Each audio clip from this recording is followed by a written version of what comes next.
देखियो, बहुत सारे लोगों के मुँह से ने ई बात अहूँ सब सुनने हेबै और हमहूँ सुनने छियै और देखने छियै, सुनने छियै। अहूँ सब केओ ने केओ सुननहिए हेबै, किया तऽ ई बहुत एकटा फेमस डायलॉग छै जे जखन बच्चा नमहर भऽ जाइ छै ने तऽ अपना माँ बाबूजीसँ, अपना साउस ससुरसँ ई सवाल करै छथिन जे अहाँ हमरा लए केलहुँ की, आप मेरे लिए किया ही क्या है।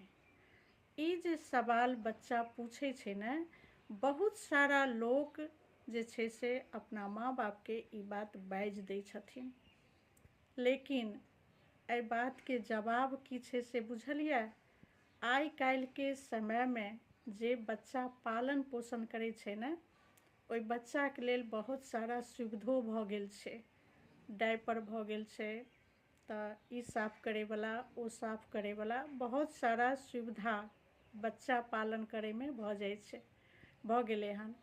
और एकटा दूटा बच्चा बहुत या काफ़ी भऽ गेलै।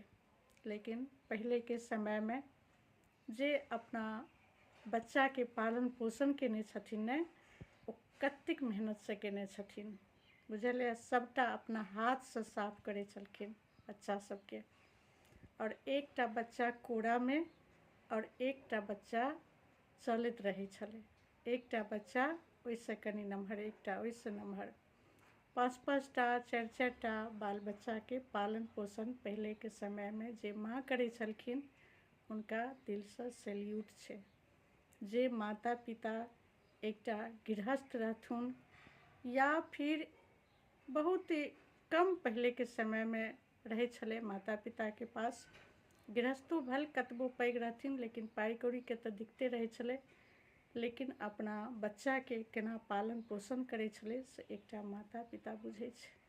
लेकिन अगर केओ माता पिताके ई ताना दै छथिन, केओ सास ससुरके ई ताना दै छथिन जे हमरा लए केलक की, ई बहुत गलत शब्द छै। एहन शब्द नहि बजबाके चाही।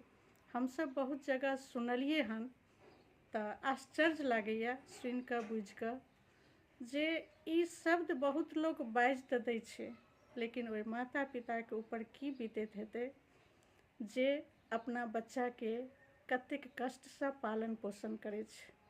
आइ ओ बच्चा नमहर भऽ गेल छै तऽ माँ बापके किछु भी कहि सकै छै, लेकिन अहाँके मुँहमे जे शब्द यऽ ने, जे शब्दसँ अहाँ बाजि रहल छियै, ओ शब्द, ओ बोल अहाँके माँके देल अछि।